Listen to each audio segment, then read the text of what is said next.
And you're live. Welcome, everybody. This is the Annapolis Transportation Board meeting of 18 November 2024. It's a pleasure to welcome you again this month. And we have a concise agenda, which I will plunge into right now. I'm hoping that several other members will check in as the minutes proceed. I don't have any. So we'll call to order. I have noticed that displayed on the YouTube version of our meeting are only those who have video cameras turned on. And so I will correct past behavior by announcing those who are in fact in attendance if their images are not showing.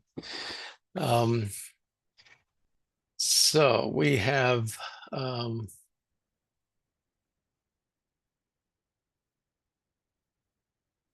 just a minute.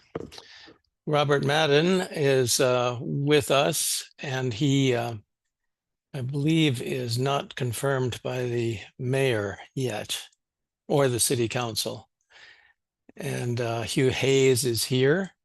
Ed Bergman is here. Zoe Johnson, David DeQuincio, and that seems to be only the numbers in attendance right now. This is 1, 2, 3, 4. We have 5. We do have 5 in attendance, so we have a quorum and can proceed, can even vote.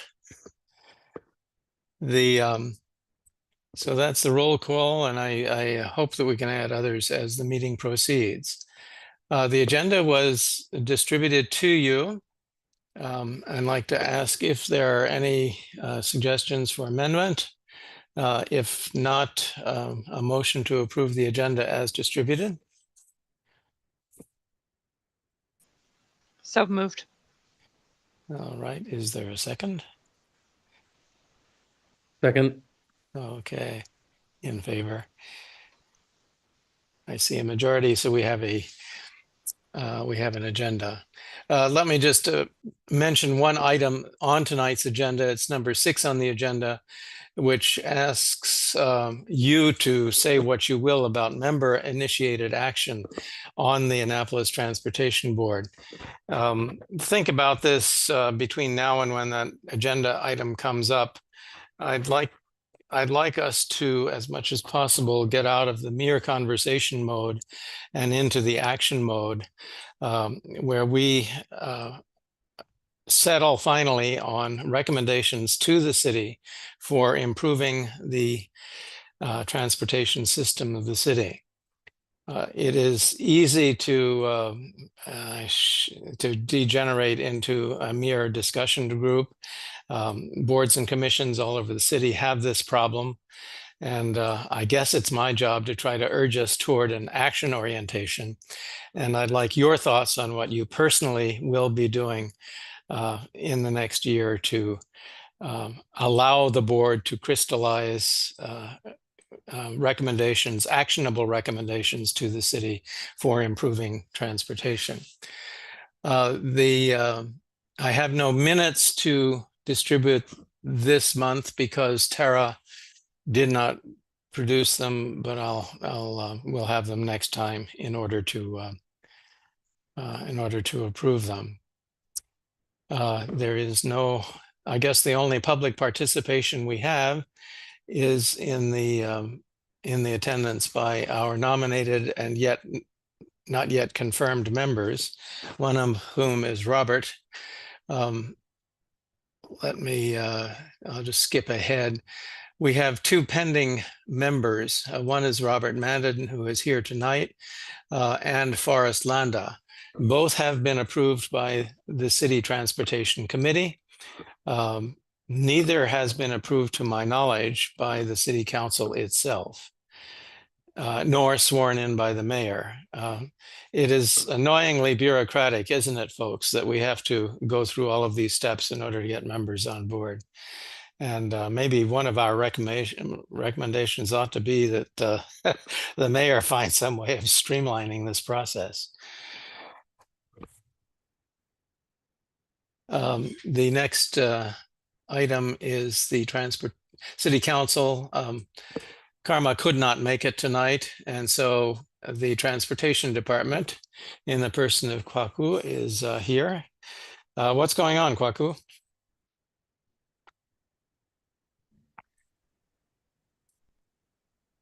Okay, thank you, Kirk.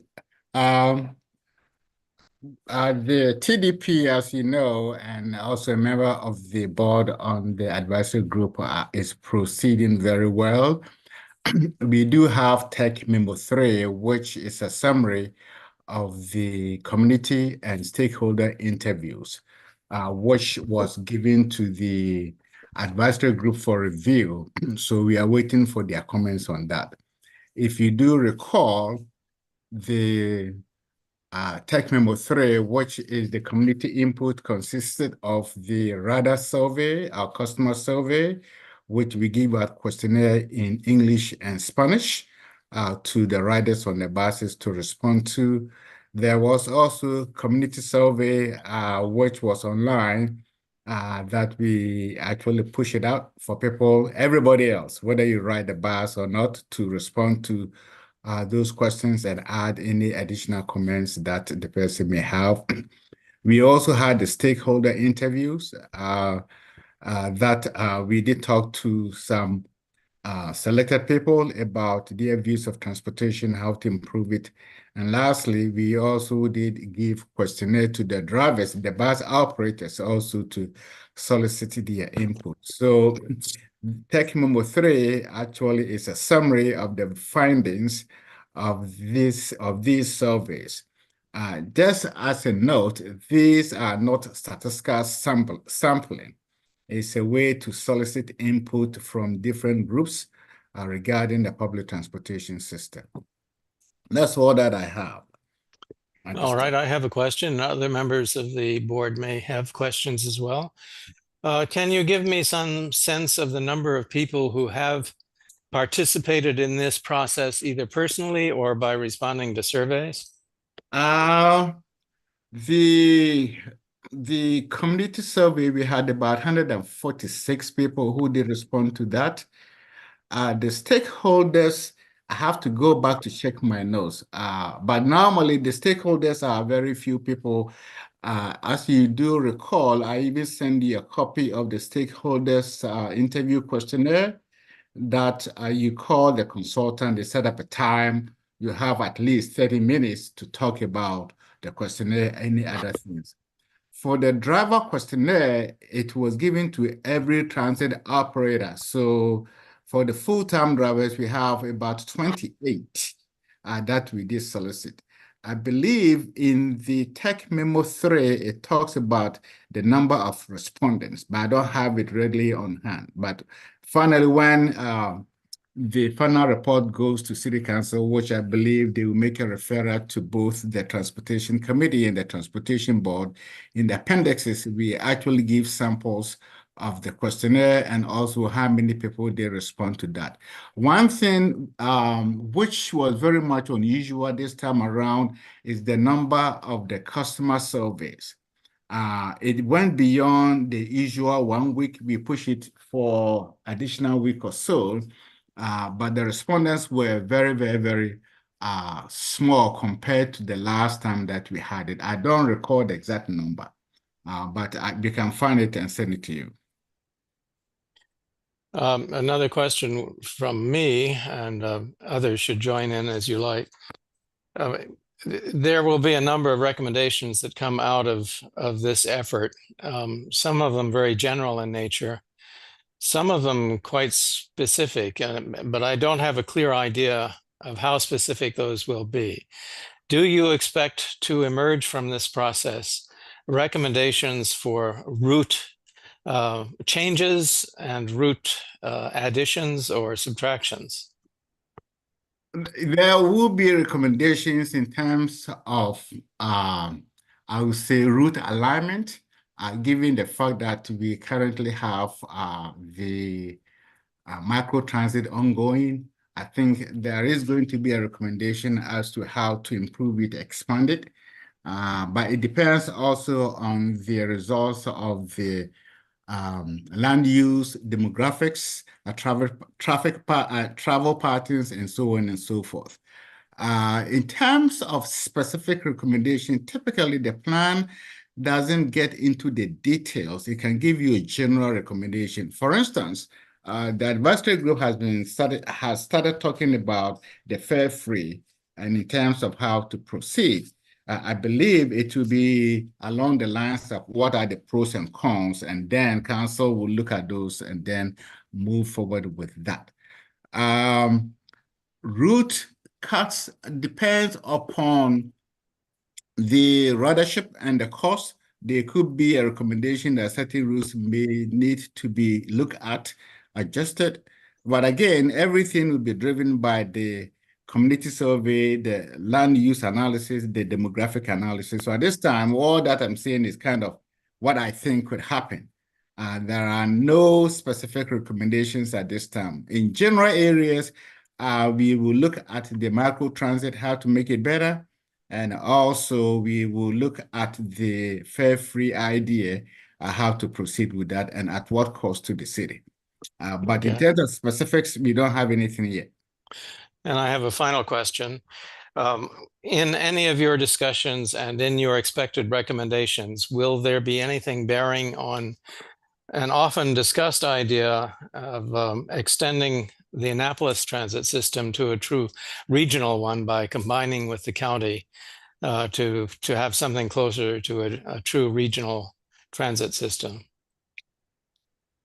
Okay, let me say this. The county currently has a consulting firm looking at that. We, meaning the staff of the transportation department, do participate in the meetings. What I know at this time is that there are three things that they are looking at. One, basically, is just to have a true regional transportation where both the county and the city services will be combined under one management. Two is also just to leave it as it is and then do gap analysis to make a determination which areas need improvement in their services. And I forget the third one. So the consultant firm is looking at three options. Again, the study was financed and initiated by the county. So once we get a copy of the final report, we will share it with the transportation board. Okay, thank you, Kwaku. Any questions from members of the board? I have the distinct honor of welcoming Alderwoman Pindell Charles, who has joined us. We had skipped over the contribution from the City Council. And since you are it tonight, the floor is yours for any comments that you would like to make. Okay. Well, first of all, good evening to everyone and apologize for being a little late. I have not had a chance to talk to our chairwoman, Alderwoman O'Neill, so I don't want to provide any information at this point without consulting her first.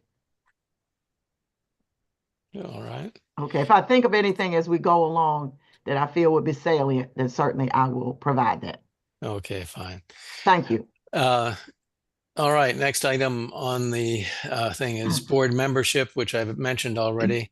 We have two nominees, Robert Madden and Forrest Landa.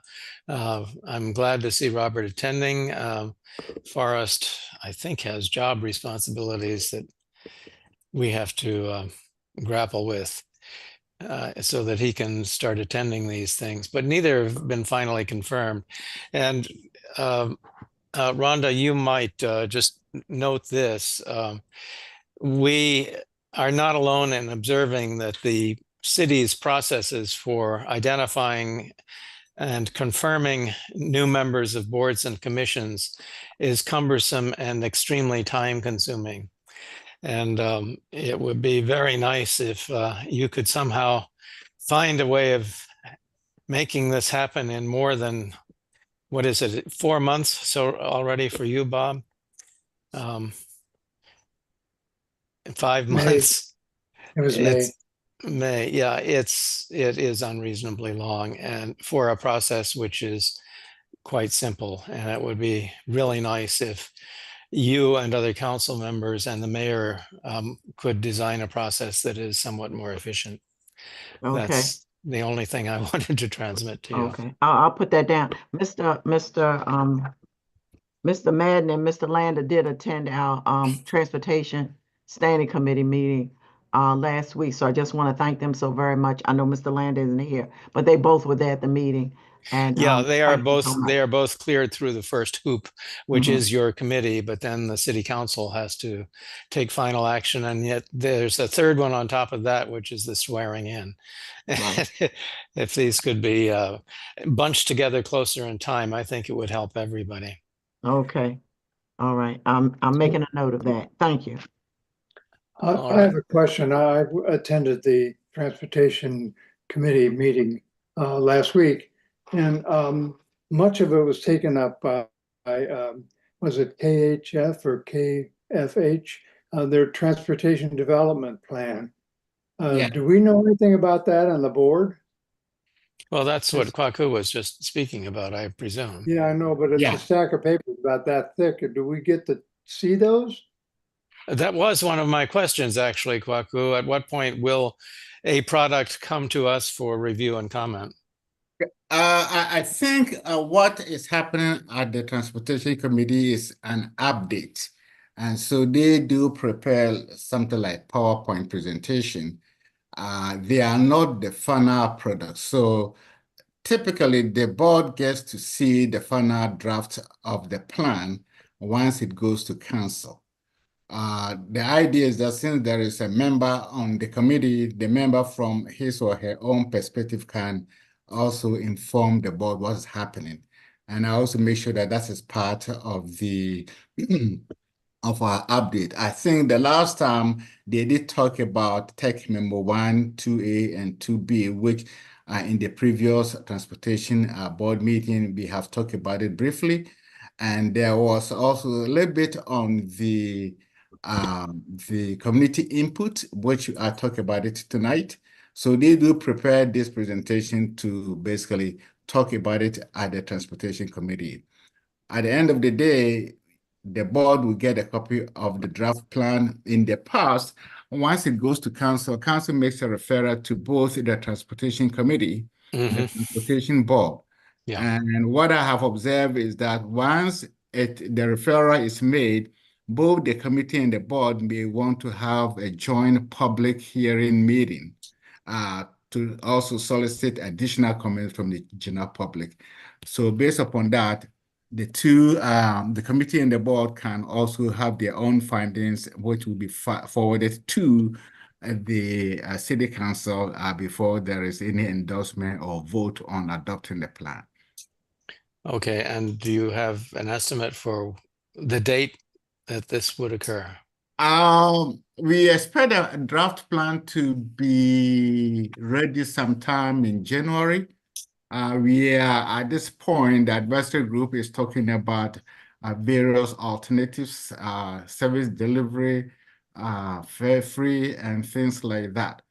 So we solicit ideas from the members and also go back to look at the actual data, what kind of thing that the data is suggesting, and then go from there. Okay. Yeah.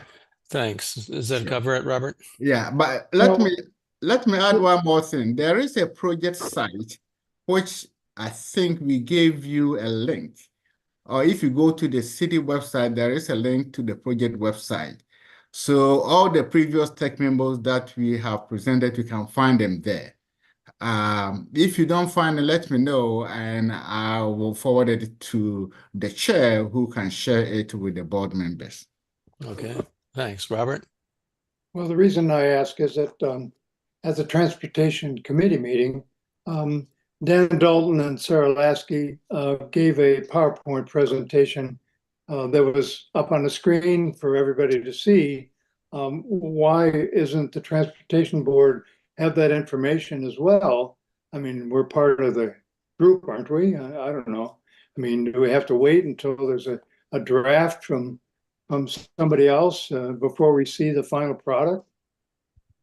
Well, Yeah, I think if you want to make a request to the director, I think that is what I would say it might have happened that the committee did request the director to ask the consultant to present an overview of work to date. And that's what Yeah, happened. since the presentation was to the council, it is public information, irrespective of our existence. And yeah, it should be available. So what should I do? Should I ask the director for a copy? Well, if you want the presentation itself, I can send you a copy of that. Okay, It's- that's great. it's- And I will yeah. distribute it to the committee. Yeah. That should take care of it.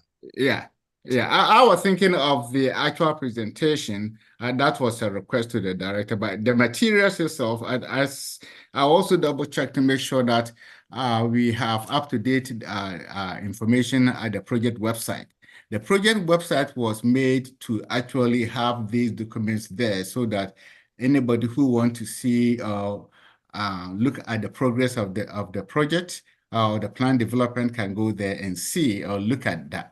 Them. So I will send you the project website link. I will also make sure that the PowerPoint presentation that they talk about, you also have a copy.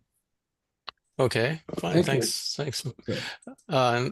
The next item on the agenda was our view of the Annapolis Transportation Plan, which Beth has been participating in for us. But we're going to have to rely on what you have said already, Kwaku, and skip on to the next item since she is not in attendance tonight. So now we're at item 6, which is the one that I mentioned when we first started the meeting.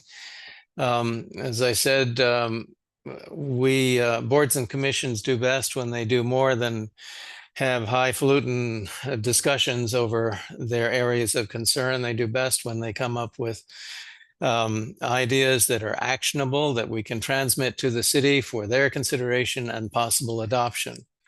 We have a number of successes in that area, and I would like to think that we will have more in the future. And to that end, I guess I'd like to ask each of you in attendance to say what you will about your own personal interests, what you're going to be spending your time on, and what you think might mature into a recommendation to the city for changes in the way we go about meeting the transportation needs of the city. I'll start with my own preferences and prejudices and intent for the future. Transportation is a resource intensive set of obligations and activities. We're spending a lot of money on transportation, and the fact is that most of the money that we spend has to do with the private automobile. We just built a large new garage, which has cost a lot of money. I can't remember the number. Do you remember, anybody remember the cost of that garage in millions? Anyway, it's a big number, many millions of dollars. And a large portion of the city staff are devoted to maintaining roads. The police department deals with vehicles that are mostly single passenger vehicles. There's an enormous public investment in transportation that is provided by the passenger automobile. We spend money, and that's where most of the city's resources are going now. We also devote resources to other things. One is the fixed route transit system. Another is the newer and somewhat rapidly changing microtransit system and other elements of agile on-demand transportation, which we are at least experimenting with a view toward adopting those that are successful for the future. There's talk of a ferry, an electric ferry, a number of items. All of these things carry costs and provide benefits. What I have not seen from anybody in the city is a cold, rational weighing of the costs versus the benefits. How much transportation are we getting per dollar invested in each of these modes of transit? And there's no greater fan of electric mobility than me. But I do wonder, what is the payoff in terms of what does electro micro transit provide in terms of passengers moved or passenger miles delivered, as opposed to other options such as fixed route transit and of course the car that we're already spending a lot of money on. So I would like to devote some personal effort toward trying to get a handle on the numbers of what these costs and benefits are, and so that the city is in a better position to weigh those costs and benefits and make future investments in those areas most likely to be productive. So that's what I have on my mind. Could we just go around the room? Hugh. Yeah, I think it's probably no surprise what's on my mind is making Annapolis more bikeable. I've brought a couple projects to the board about that, and I want to continue doing that. I don't have anything exactly off the top of my head right now what project I want to sort of advocate for next. But really making Annapolis more bikeable, I think, is a good idea since is relatively flat. It's a relatively small city, and there's not going to be enough room ever for all the cars that are here. And giving people different options of moving around, I think, is always a good idea. And I think on top of that, also just improving the walkability of Annapolis. Again, it's not a very big city. It's not very hilly. And our sidewalks are horrible for the most part. And I'd like to see more investments being made there. So I don't have any projects off the top of my head, but those are the two areas that I personally want to sort of focus on and figure out different ways to help them move the city forward. Very interesting. That's good. We need that. Yeah, I noticed an awful lot of our sidewalks are 3-foot sidewalks, which was the standard like 50 years ago. But the modern standard is for larger dimensions, and it's pretty clear that we need it, especially if we're going to develop sidewalks that are multimodal, that can handle both pedestrians and bicycles. Yep. It's really, I have my hands up just to add it to what Mr. Hayes said about the making Annapolis more easy to bike. I think you are aware of the bicycle master plan, in that there were specific projects at that time that we put in that plan. To the best of my knowledge, I think most of them were not or have not been implemented. So if you are looking at specific projects, you may want to check out that specific master plan for bicycles. Well, I'm sorry, what plan was it? Did you said I missed It that? was Annapolis Bicycle Master Plan. Yeah, is that the one from like 2011? Yeah, very yes, Yeah. I very yeah. Yeah. I know how somehow since 2011 we haven't implemented any of those recommendations. Yeah. And whilst I have the floor, Kurt, regarding the transportation development plan information, if you go to the city website under transportation, to your left, you scroll to the bottom, you will see Annapolis Transit Development Plan. If you click on that, the next page, there is a link to the project website. Currently, we have Tech Memo 1, 2A, and 2B there that we can review the materials. Just for your information. I just check it out. Thank you. That's helpful. All right.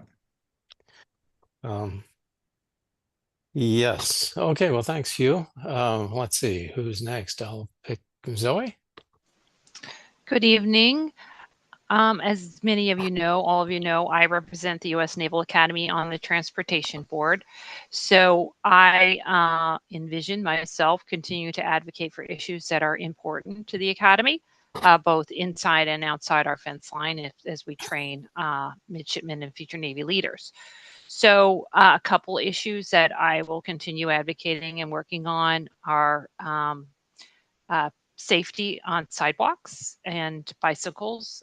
Many of our midshipmen run throughout the community and often take up roadways, but overspill onto sidewalks. But they're very, hearing, things that about the routes they run and want to make sure that they can, they have a safe environment. Additionally, we are working with the city and other partners on, making pedestrian and bicycle safety important component in the route, the kind of that Route 450 King George Street segue. So I'm going to continue working on that. We at this Naval Academy are struggling with our own parking problems. We have too many cars, and our midshipmen are parking in town, and we've been working through a number of requests to do some infrastructure improvements where we need to take up additional city parking on the outside of our fence line to accommodate the repair and replacement of the perimeter wall on Wagner and Hanover Street, as well as we will soon be undertaking a project to replace or to build a flood wall down Prince George Street. And both of those projects we will be taking up city parking, and it's put a strain on some of those neighborhoods that are very concerned about how the city is currently enforcing parking and just the lack of parking. Yet we need to undertake both of those projects due to infrastructure repair needs. So I'm interested in that aspect of working with the city to better improve parking so that we're able to undertake those projects, and be a better neighbor. We do at the Naval Academy have right now our own parking circulation transportation plan underway. It'll be wrapping up, I think, at sometime in early 2025. We'll be making some improvements potentially to the access at Gate 1 as well as the entrance at Gate 8. We're looking at a couple other ways of trying to reduce congestion and flow into the Naval Academy. So that's something we're working on. I'm also really interested in working on congestion. We have about 2 million visitors a year. We're a major economic driver, bringing visitors into the city and onto the academy. But we also host, as you know, this past weekend we had a sold out football game, which isn't the stadium is not on the Naval Academy proper. It's different land holding, but that we work very, very closely with City of Annapolis Police and special events as well as transportation to host those type of events and march overs. So we work really closely on that. And then from an evacuation and response in the event of a hurricane, a storm, any sort of disaster, we may need to evacuate the Naval Academy. And so as part of the Military Installation Resilience Review Project, where DoD provided about $850,000 to the city to look at sort of these defense community infrastructure improvements. They paid for the design, the initial design for what are called intelligent transportation signals. So basically, we are looking and encouraging the city to continue applying for federal funds to make those improvements. That could be, those lights then could be, down on Route 450, on Route Boulevard, on Forest Drive. We could really do better planning and improving our signalization in and out of the city. So all of those are things that I'm, working on already. There's way too much on for kind of collapse it down, but those are all projects of interest to the Naval Academy and probably many more. Thank you, Zoe. I confess, the congestion problem is a real one, and I confess to moments of schadenfreude as I, on a two-wheeled bicycle, pass literally hundreds of cars that are backed up during peak travel times when the congestion is the worst, and it would be nice to deal with this. And I'm going to say something that I hope you will object to and prove me wrong. But my impression is that the Naval Academy really recognizes no mode of transportation except for the private car. That virtually all staff and everybody who enters and leaves the Naval Academy does so by private car. And there's no integration with any public transit source. Prove me wrong. I think the majority of our employees and staff, arrive by vehicle. We currently, as I mentioned, have this parking and transportation and circulation plan underway. And our consultant is bringing to us other ideas for trying to, encourage other modes of transportation. we would, need to work with the city and other regional transportation drivers. We need to know sort of where our employees are coming from, our civilian employees. We do have a lack of parking. We recognize that. We also, know that parking is going to be squeezed even more as we undertake a number of our resilience projects, what we call them, sea level rise planning projects, where areas on our perimeter where we do have parking may be taken up due to construction over the next couple of years. So we are looking at that, Kurt, but it is not I would say, heavily, commuter. Our employees are not, don't really, they come from all over. And so many of them, I would say almost very few do use regional transit. So I can't prove you wrong. Well, I don't know if I'm proving you wrong or not, but when I said all that, or what you were asking me to prove you wrong on, but we are looking for opportunities, and we're looking for creative ways of addressing our own parking challenges. Yeah, all I can do is convey my earnest wish that institutions of all types would find ways of providing for more than that single mode. Free parking for employees is something that is kind of an American standard. And if you do that, people are going to use it because it's most convenient. So it takes a combination of incentives and disincentives in order to change the mix. And there was a time in the federal government when there was an articulated policy that was enforced in a number of federal agencies that parking must be provided to employees at market rates. I think that's faded away largely, but that was the federal government policy at one time. And it was a strong disincentive that got people in Washington, for example, to hop on the metro in large numbers. And it did change transportation modal usage. Okay, continuing, let's see, our last member, no, not quite, David DeQuinzio.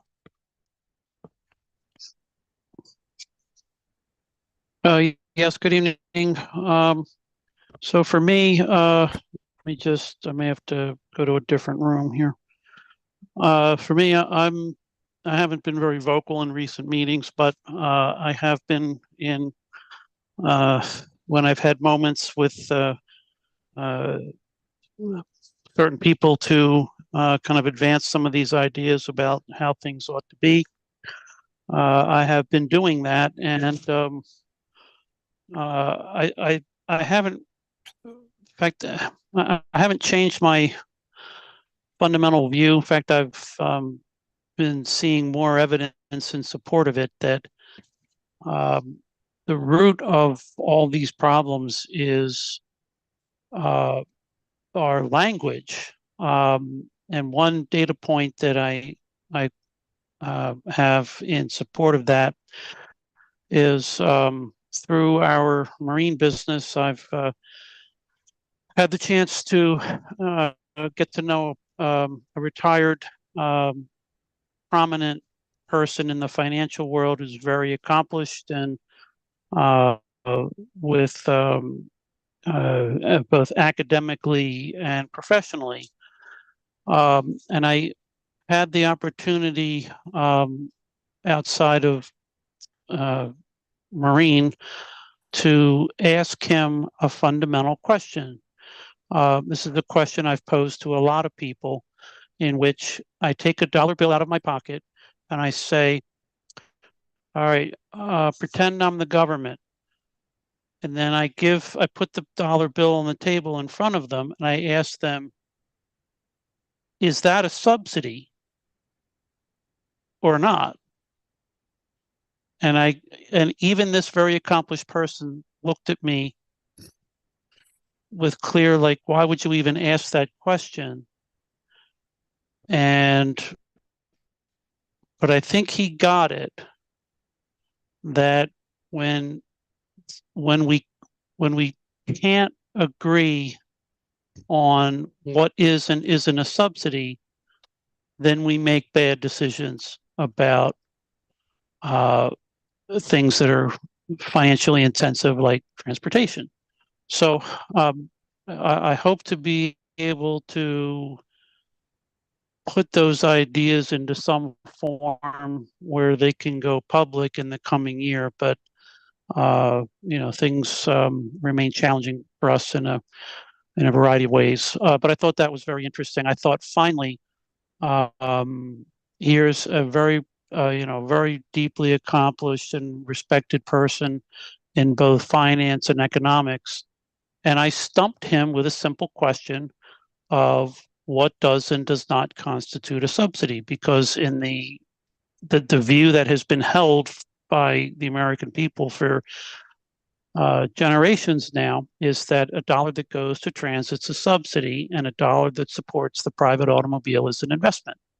And to not have a consistent way across different modes of transportation to categorize money, when we're lost, we'll never be able to make good decisions. So I'm going to keep hammering away at that point. The fact that people way smarter than me have not been able to answer that question tells me I'm on the right track, or at least I'm thinking about things in a way that no one else is, or few other people are. Your comments are thoughtful and extremely interesting. Thank you, David. Edward Bergman. Yes. Good evening, everybody. This is my first meeting, and I think since the summer. I've been gone for quite a while.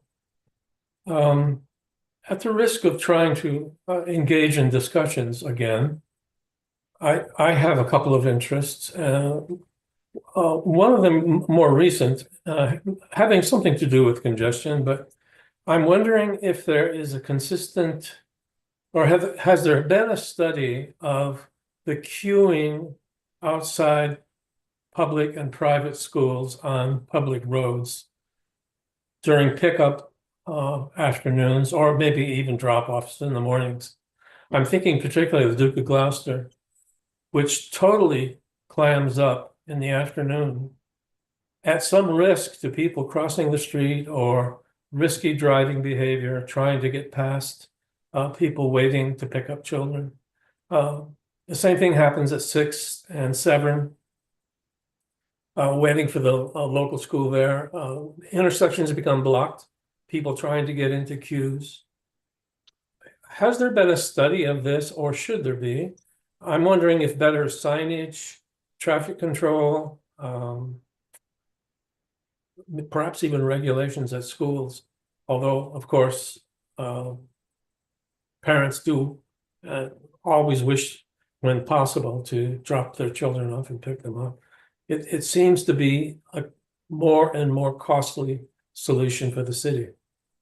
I would love to see you pull the string on that, find out what the state of knowledge and action on that is, and put us in a position to help make a difference in that. In West Annapolis, we have exactly that problem with school drop-off and pickup.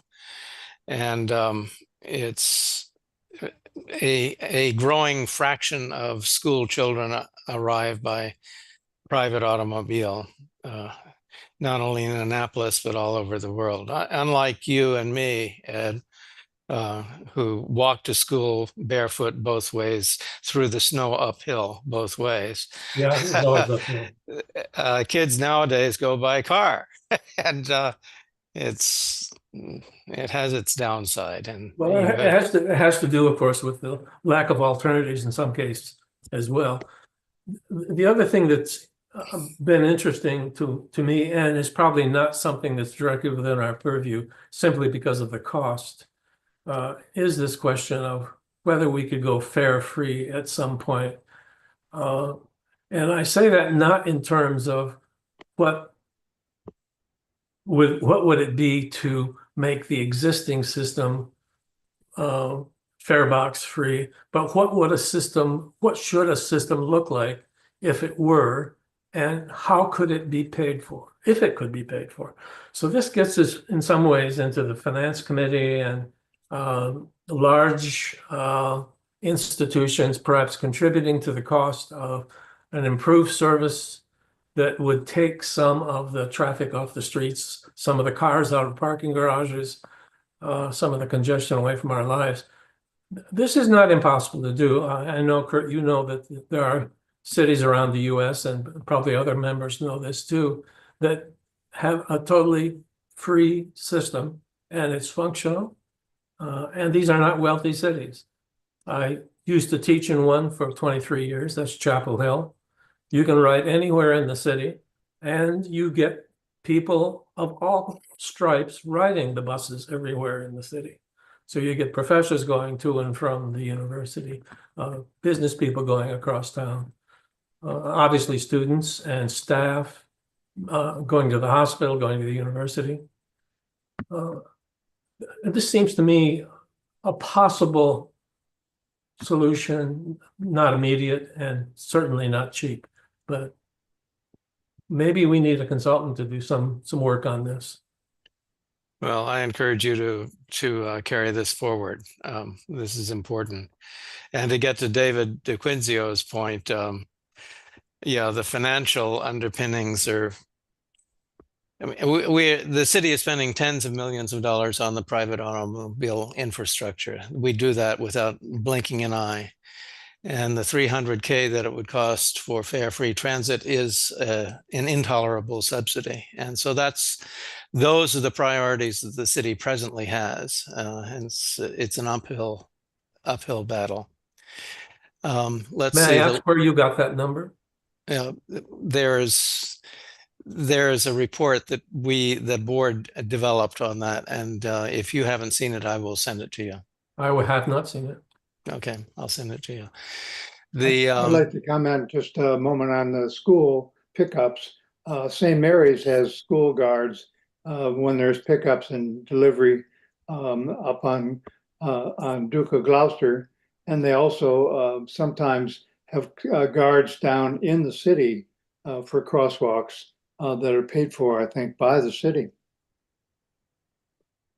Yeah. Any other remarks? Robert, even though you're not officially a member of our group just yet, you get to close this out. Well, I'm very interested in the downtown area of Ward 1, of course. I've been talking to my alderman, Harry Huntley, and he believes that the Transportation Board and other functionary boards in the city need to have what you've just discussed here, all of us just discussed, a position so that they can move forward with some information from people who are very interested in these types of things. I'm obviously interested in Ward 1 because it has some of the more difficult traffic situations going on, and especially in parking. And if Zoe remembers when we talked about the wall and the redoing of the wall and on Wagner and also College and Maryland Avenue, that at least 50 to 60% of the comments by the residents were about premium parking. They weren't about the wall. They were about what's been happening with premium parking, not enforcing people, the Naval Academy people, parking, blah, blah, blah. So that's been a very interesting part of what's happening in Ward 1 as well. As a former alderwoman said, we consider that District 1 and District 2 are two more levels of Hillman Garage because we're paying for that through premium parking. Also, just Alderwoman Pindell, we talked about it at the Transportation Committee meeting, and that's that I use TransGo, the new micro way to get around. So I said, I'm on College Avenue and I want to go to City Hall because as Rhonda knows, I have a new hip. And so I went into TransGo and they said, oh, your pickup point is at Gate 1. Well, that's further than City Hall. So why wouldn't there be a pickup area, for instance, on Maryland Avenue? If we want to get people to shop on Maryland Avenue, why wouldn't there be a pickup point there? So, I mean, there's a lot of things that we can look at. But we need to be, I believe that we need to be coalesce around several things that are important and then push them forward to City Council and the Transportation Committee. Okay, thanks so much. You've mentioned premium parking. I would love to go on a rant, but we're at the end of our time. Oh, Oh, yes, Alderwoman Charles. yeah. Thank you so much. And if you could indulge me, I think I can probably respond to almost everything that's been said tonight, but I'm gonna try to run through it as quickly as I can. I'm gonna start with summer of 2023 when we were we were in the process of looking at our comp plan, that comes out every 10 years with the census, but because of COVID, we had to step back a bit and take the priorities as they came. But anyway, I had the luxury, myself, I know, and Alderman Arnett read what started off as 400 plus pages, but ended up being 500. And it was an interesting read. It took me hours and hours and hours to read it. But what I will say is there's a lot of meat in that report. We did pass it the first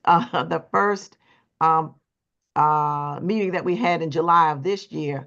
But what I found interesting when I read the first few pages, I read the glossary and the introduction. And what I learned was huge in the history of how our city developed. The city developed on several different levels, but one in particular was that several enclaves. You had the Greek community, you had the Jewish community, but also more importantly, everywhere you went in the city, you would run into water. So that has stymied any sort of transportation continuance and free flow in many ways of how we develop whatever we develop in the city. I've learned that. And so as I read more and more and I read the glossary, one thing that really stuck out to me and what we ended up adopting, and I really pushed it, was something called small area plans. And that's something that I see as the heart and soul of that comp plan. And what it has done is with Director Jakubiak of Planning and Zoning, who shepherded us through all of that, and the man is amazing. I'll leave it at that. But we looked at that and developed 6 points for each ward. We have the map of your ward, and then we took a small area plan and came up with what we thought were the 6 major components of what we wanted to see in our own wards. Because the other thing is, and what I've learned being on the council, every ward is totally different. Every ward is looking for different things. There's some similarities, but there are a lot of things that aren't similar. So I would behoove everybody here. I don't suggest that you read all 500 plus pages, but we had to go through that exercise to get to something that made sense. Now, with all that being said, and I'm a person who always asks why is that happening? And I found out because everywhere we go, we find water, and there aren't necessarily bridges to get to the next point. So you've got to back out of and then go around.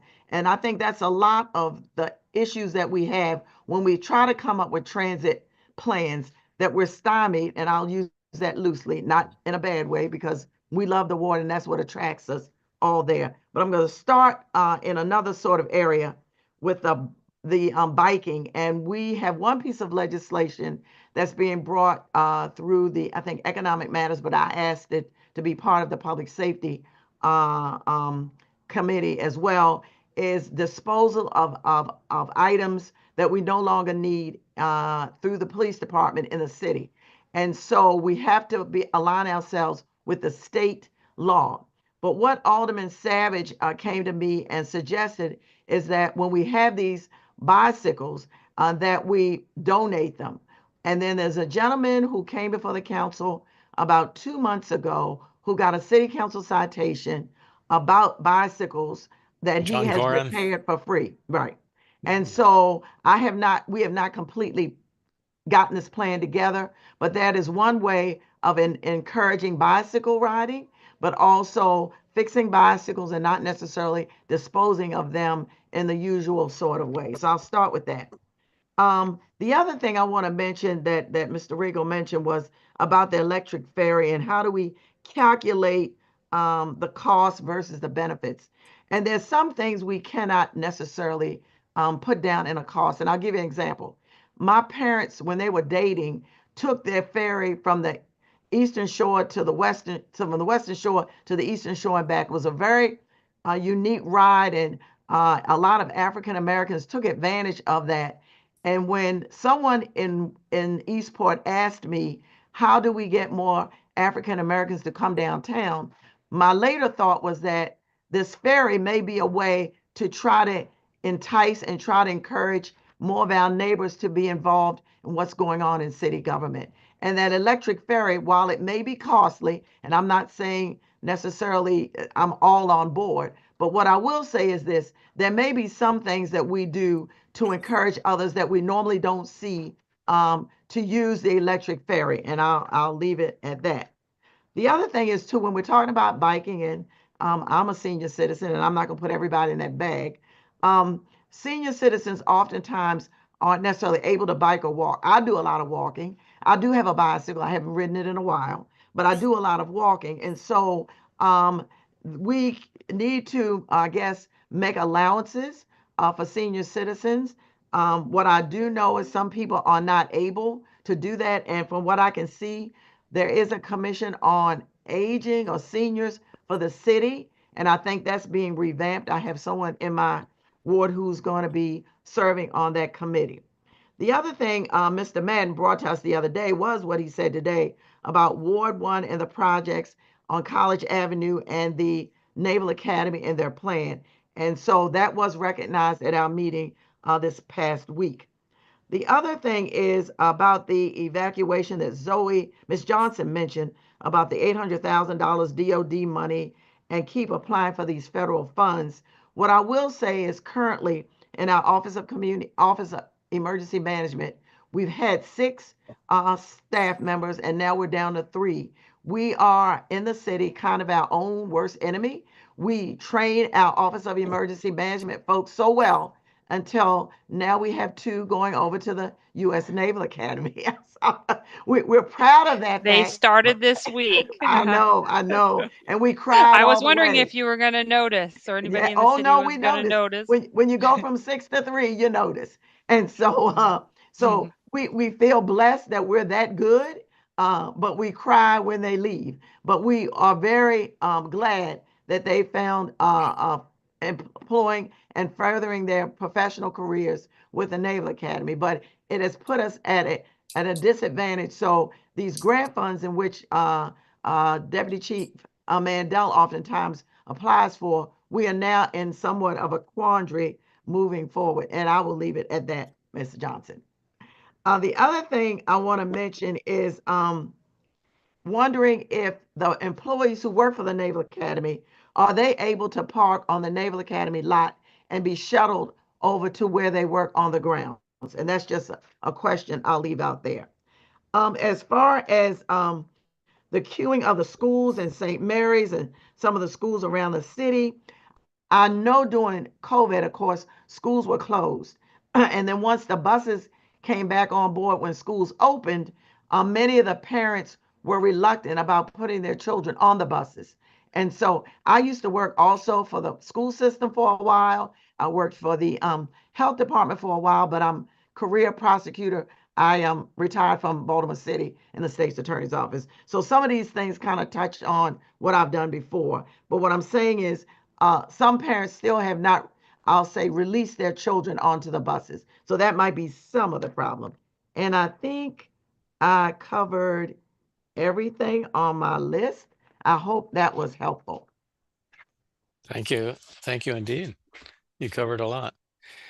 At this point, what I'd like to do is we normally have a table go around. My sense is that we've accomplished much of that already, but I will give all of you a final chance to speak with any items of new business or reports that you would like to make. Are there any takers?